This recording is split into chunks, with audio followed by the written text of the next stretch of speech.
बिस्मिल्लाहिर्रहमानिर्रहीम। एक और प्रोग्राम के साथ आपका मेज़बान नवाज़ भुट्टो आपकी खिदमत में हाजिर है। आज हम आपकी खिदमत में पीटीआई से मुतल्लिक चंद अहम हक़ाइक़ बयान करेंगे जो बहुत ज़रूरी हैं। क्या पाकिस्तान तहरीक-ए-इंसाफ़ का सियासी मुस्तक़बिल ख़त्म हो रहा है? क्या इमरान खान ने अपने ही ज़िद और अपनी ही गलत बयानी की वजह से पाकिस्तान तहरीक-ए-इंसाफ़ के साथ उसके जो क़यादत है उसके मुस्तक़बिल को भी अंधेरे में डाल दिया है? क्या हमारे मुल्क के अस्करी इदारों की तरफ से अख्तियार किए जाने वाला वाज़ेह मौक़िफ़ और हुकूमती या जुडिशल कमीशन से मुतल्लिक जो पेशकश की गई है क्या वो काफ़ी होगी अवाम के जहनों से जो है वो इमरान खान के इस गलत बयानिए को मिटाने के लिए? तो इन अहम मामलात के साथ साथ हम आपको ये भी बताएंगे कि ममनुआ फ़ॉरेन फंडिंग केस, जो फ़ॉरेन फंडिंग केस है उसके हक़ाइक़ क्या हैं और इस वक्त वो किस नहज पर है, और फ़ॉरेन फंडिंग केस के हवाले से जो तलवार लटक रही थी इमरान खान या पीटीआई के गर्दन पे, क्या वो इमरान खान के और करीब होती जा रही है या दूर होती जा रही है, और इमरान खान आखिरकार लॉन्ग मार्च के हवाले से इतने शदीद दबाव का शिकार क्यों हैं? तो नाज़रीन, आपसे एक इल्तमास है कि अगर आपको प्रोग्राम पसंद आए तो मेहरबानी करके इसको सब्सक्राइब करना, लाइक करना और शेयर करना मत भूलिएगा। नाज़रीन, पहली बात तो ये है कि गुज़िश्ता 2 रोज़ से साबिका वफाकी वज़ीर दाखिला शेख रशीद की तरफ से अस्करी क़यादत पर आयद किए जाने वाले इल्ज़ामात के जवाब में अस्करी क़यादत की तरफ से दिए जाने वाले जो अपना वजाहत थी, उसके बाद फिर जो है वो साबिक वफाकी वज़ीर असद उमर और मोहतरमा शीरी मज़ारी की प्रेस कॉन्फ्रेंस के बाद गुज़िश्ता आज रात को जो है वो हमारे अस्करी क़यादत की तरफ से यानी ISPR की तरफ से जिस तरह वाज़ेह एक वजाहत पेश की गई है, उसके बाद पाकिस्तान तहरीक-ए-इंसाफ़ के पास खेलने के लिए कौन सा कार्ड रह गया है ये ख़ुद पीटीआई भी नहीं जानती। ये हकीकत है कि इमरान खान ने जिस ढिठाई के साथ और जिस मतलब एक मज़बूत किस्म के अंदाज़ में झूठ बोला एक अमरीकी मरासले को लेकर के, वो आज भी हम जैसे लोगों के लिए या अवाम के लिए हैरान कुन है कि उसने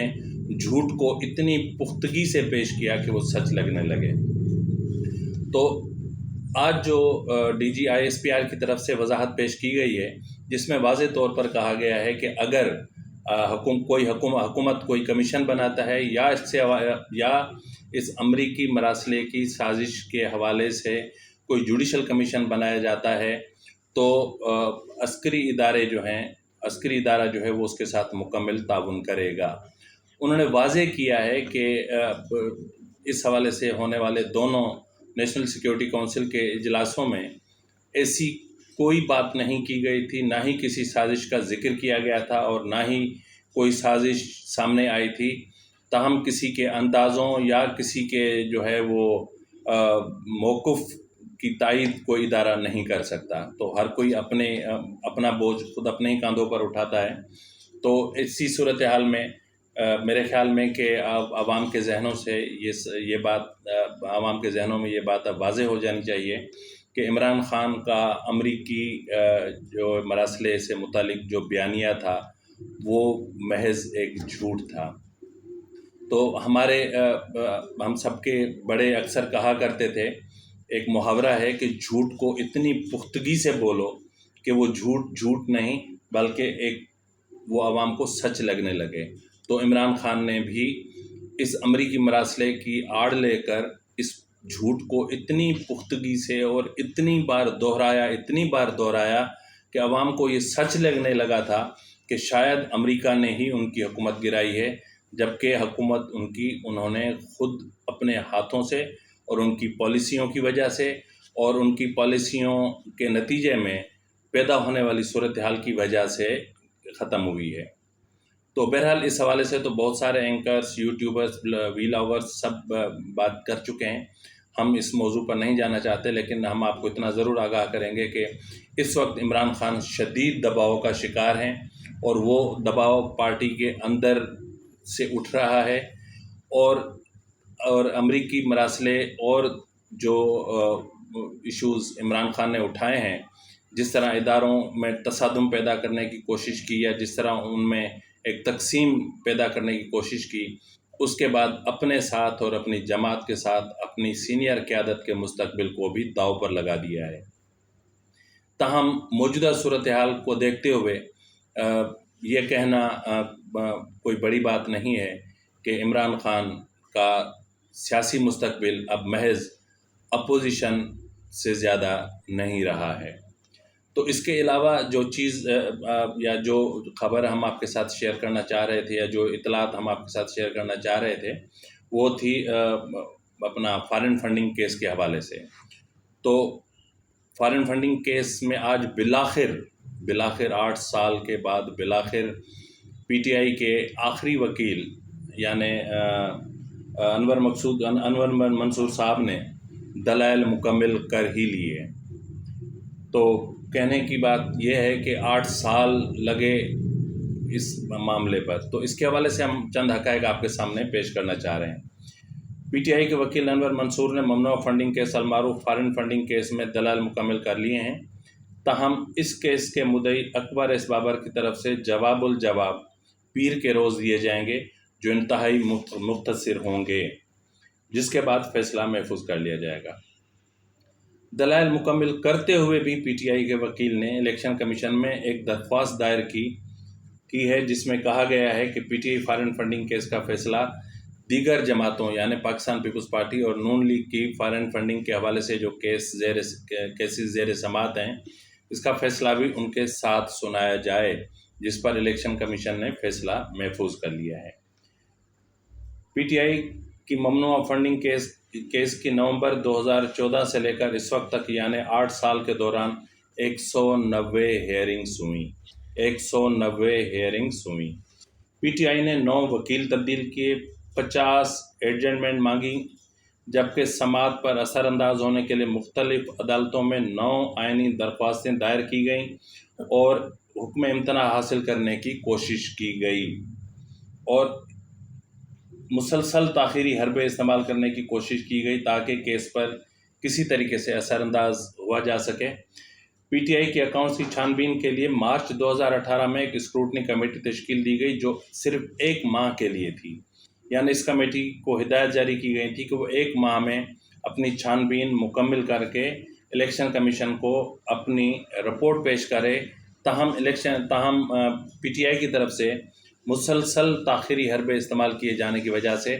اس کی مدت میں مزید 2 ماہ کی توسیع کی گئی۔ اسکروٹنی کمیٹی کے اس دوران 95 اجلاس منعقد ہوئے۔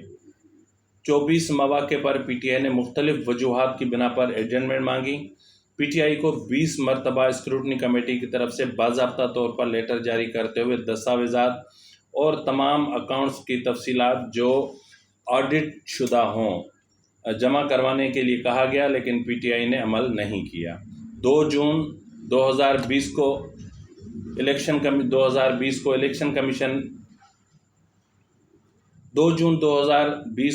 کمیشن کی طرف سے اسکروٹنی کمیٹی کو لیٹر ارسال کرتے ہوئے حاصل دستاویزات کی بنیاد پر رپورٹ پیش کرنے کی ہدایت کی، جس پر اسکروٹنی کمیٹی نے 17 اگست 2020 کو رپورٹ مرتب کرنے کے بعد الیکشن کمیشن میں پیش کر دی۔ 27 اگست 2020 کو الیکشن کمیشن نے ایک لیٹر جاری کرتے ہوئے اسکروٹنی کمیٹی کی رپورٹ کو نامکمل قرار دے کر رد کر دیا، اس کو مسترد کر دیا، اور ہدایت جاری کی کہ وہ اس حوالے سے اسٹیٹ بینک سے ریکارڈ حاصل کرے، اور یہ بھی ہدایت کی گئی کہ اس حوالے سے تمام متعلقہ فریقین سے حاصل ہونے والے ریکارڈ کی तफसीलात का तफसील से जायज़ा ले, ताहम स्क्रूटनी कमेटी ने हतमी रिपोर्ट 4 जनवरी 2022 को इलेक्शन कमीशन के सुपुर्द की। नाज़रीन, इस दौरान जो हक़ाइक़ सामने आए वो बहुत हैरानकुन हैं। उसमें हम आपको आगाह करते चलें कि पीटीआई के बैंक अकाउंट्स के हवाले से जो कुछ सामने आया वो साल 2008 और 9 में पीटीआई की जो तरफ से जो फॉर्म 1 जमा करवाया गया था उसमें 2 अकाउंट ज़ाहिर किए गए थे, जबकि जो स्टेट बैंक की तरफ से रिकॉर्ड फराहम किया गया उसके मुताबिक 7 अकाउंट थे, जबकि इलेक्शन कमीशन ने 5 अकाउंट कंसील किए। 2009-2010 में पीटीआई ने फॉर्म A1 के तहत जो है वो 2 अकाउंट ज़ाहिर किए, जबकि स्टेट बैंक ने के रिकॉर्ड में 9 अकाउंट्स थे। और इसी तरह जो अपना इलेक्शन कमीशन ने जो अकाउंट्स कंसील किए उनकी तादाद 7 थी। 2010 और 2011 में पीटीआई की तरफ से 2 अकाउंट ज़ाहिर किए गए, जबकि स्टेट बैंक ने 15 अकाउंट की निशानदेही की। और इसी तरह इलेक्शन कमीशन ने 13 अकाउंट कंसील किए। 2011-12 में पीटीआई की तरफ से फिर 2 अकाउंट ज़ाहिर किए गए, ताहम स्टेट बैंक की तरफ से जो है वो 16 अकाउंट ज़ाहिर किए गए, ताहम इलेक्शन कमीशन ने 14 अकाउंट कंसील किए। इस तरह 2012-13 में पीटीआई ने ऑडिट शुदा रिकॉर्ड के मुताबिक 4 account as per form 1 4 account ज़ाहिर किए, ताहम स्टेट बैंक का कहना था कि उनके पास 18 अकाउंट्स की तफसीलात हैं, जबकि इलेक्शन कमीशन ने मजमूई तौर पर 14 अकाउंट्स कंसील किए। स्टेट बैंक की तरफ से जो 18 अकाउंट्स की निशानदेही की गई थी, जिसमें बड़े पैमाने पर जो है वो अपना ट्रांजैक्शंस हुई थी बैरून ममालिक से, तो उसमें 18 अकाउंट्स पीटीआई के ही अपने अहम मरकज़ी रहनुमाओं के थे, जिनमें सिंध का एक साबिक गवर्नर और एक पंजाब का साबिक गवर्नर शामिल हैं। और ये तमाम जो भी जो है वो ट्रांजैक्शंस हुई, ये अपना डॉलर और यूरो और दीगर जो है वो अपना करेंसी में हुई। और सारा रिकॉर्ड इस वक्त स्टेट बैंक के अपना इलेक्शन कमीशन के पास मौजूद है। और पीर के रोज़ जो है वो अकबर एस बाबर के वकील की तरफ से जवाबुल जवाब जो है वो पेश किया जाएगा, जो मुख्तसर होना चाहिए और होगा भी। और उसके बाद फ़ैसला महफूज किया जाएगा। और ये फ़ैसला जो रिकॉर्ड इस वक्त बहुत सारी तफसीलात जो फॉरेन के फंडिंग केस के हवाले से या जो करेंसी के हवाले से जो रिकॉर्ड मेरे पास इस वक्त मौजूद है, उसमें आपकी खिदमत में पेश नहीं कर पा रहा, क्योंकि वो आप मुख्तलिफ टीवी चैनल्स पर आए दिन देखते रहते हैं। तो ये वो रिकॉर्ड था जो बहुत ज़रूरी था, जो आपकी खिदमत में पेश किया है। और मुझे उम्मीद है कि आपको हमारा प्रोग्राम पसंद आएगा। और अगर पसंद आए तो मेहरबानी करके इसको सब्सक्राइब करना, लाइक करना और शेयर करना मत भूलिएगा। अल्लाह निगहबान।